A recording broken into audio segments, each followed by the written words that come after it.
And now, Friday Night Live brings you Excess Hollywood with your hosts, Clive Hawkins and Richard Van Slyke.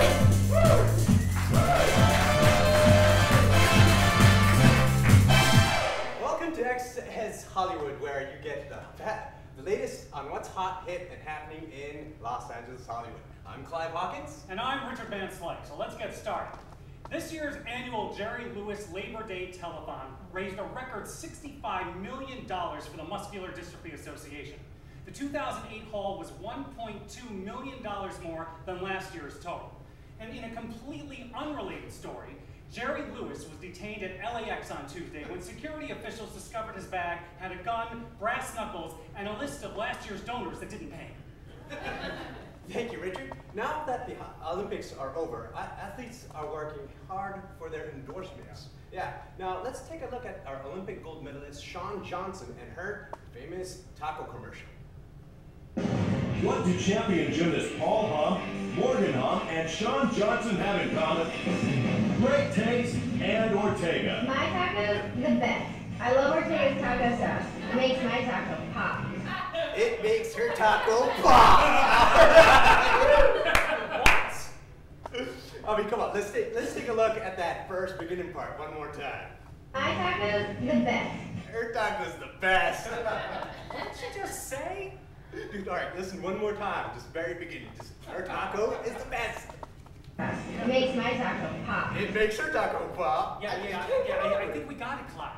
You know she's not even legal, she's only 16. Oh, forbidden tacos. You're not talking about tacos anymore, are you? So close. So close. Yeah. Anyway, the only thing bigger than Hollywood this past week has been the Republican National Convention, where politicians have been treated like movie stars. And here with a commentary is XS Hollywood's Michael Schuster. Michael? Thanks, Richard and Clive.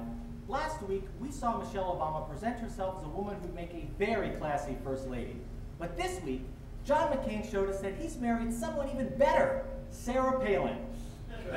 Michael, Alaskan Governor Sarah Palin is... Oh, I know what you're going to say, Clive. It's not right to think of women that way. But seriously, Sarah Palin is smoking hot. And I'm not alone. I mean, she came in second place as Miss Alaska. I mean, who knew that a diet of ice and baby seal meat could produce some totally smoking hot chicks, right? You know what? If John McCain does win, she shouldn't be called First Lady. She should be called First MILF, right? Michael, Sarah Palin isn't McCain's wife. Really? They're not married?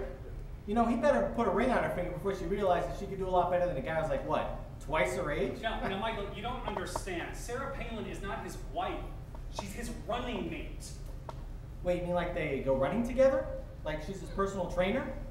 No, Michael, like she's his pick for vice president. She's already married with children. She's been the governor of Alaska for 2 years.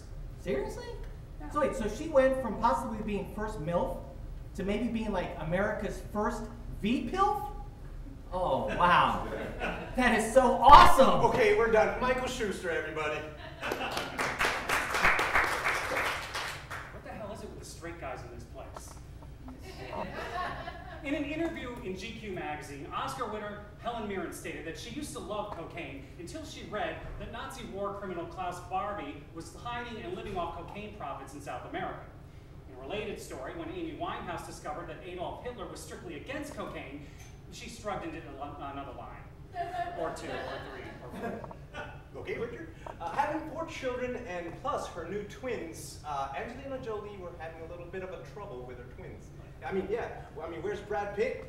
Having guy time over at Venice with his best friend George Clooney. I mean, why hang out with George Clooney if you have a hot wife like Angelina Jolie? I mean, come on, Brad. I mean, what's so great about George Clooney and his awesome beard? I mean, that every man falls in love with. That nice beard that when you put your hands around, it just comforts you. His beard? Really? Fine. Fine. Moving on. Okay. Yeah. Well, this week marks an historic return to television as the new 90210 hits the CW network. Here with more on the revamped show is our own Heather Brooker. Heather, what's new in this show compared to the old one? What's new? Absolutely nothing. triumphant return to the hottest zip code on television. Heather, that's not entirely true. I mean, there's actually a brand new cast for this show. Nope.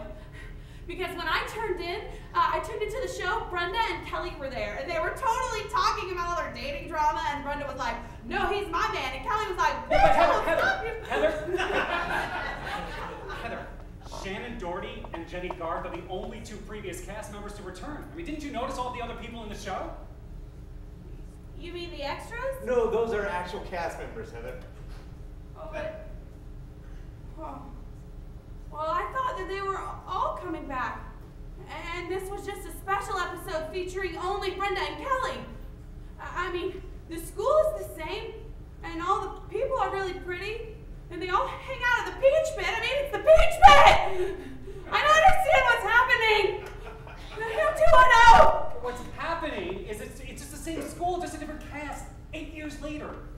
It's all... Oh, I feel cheated and dirty. I feel dirty and cheated like somebody just molested me in the pool at my 8th grade swim party. I hate you, 90210! Dare you to help! Heather Brooker, everyone! David Duchovny is in rehab for sex addiction. Sources say his addiction is to porn, not actual live in the flesh ladies. Acme reporters have hacked into his computer and were able to download his favorite JO photo. Let's take a look. All right, what is that? Is that a scroller? Hey, guys in the booth, can you kind of zoom that out a little? It's George Clooney's beard, another thing that destroys, you know. Another marriage destroyed by George Clooney's beard? Yeah. Really, Clive? Yeah. No, what is it with you and beards? I don't know. You know, in my world, a beard has a completely different meaning. Well, I am Asian and I can't grow one, so. Sorry about that, dude. It's cool. Anyway, on a sadder note, Don LaFontaine, who lent his voice to thousands of movie trailers, passed away this week at age 68. LaFontaine made thousands of movie trailers in his 33-year career, and he will certainly be missed. Now, no replacement has been named yet, but here are some people who would really love to have his old job. Hollywood Squares announcer Shadow Stevens, former E.T. host John Tesh, former American Idol host Brian Dunkelman, Loser! A douchebag! and beloved Golden Girl B. Arthur. B. Arthur has a sexy voice. Cool. I'm just saying. Well, that's it for another edition of Excess Hollywood. I'm Richard Van Slyke. And I'm Clive Hawkins. We'll see you next time. Good night, everybody. Good night, George.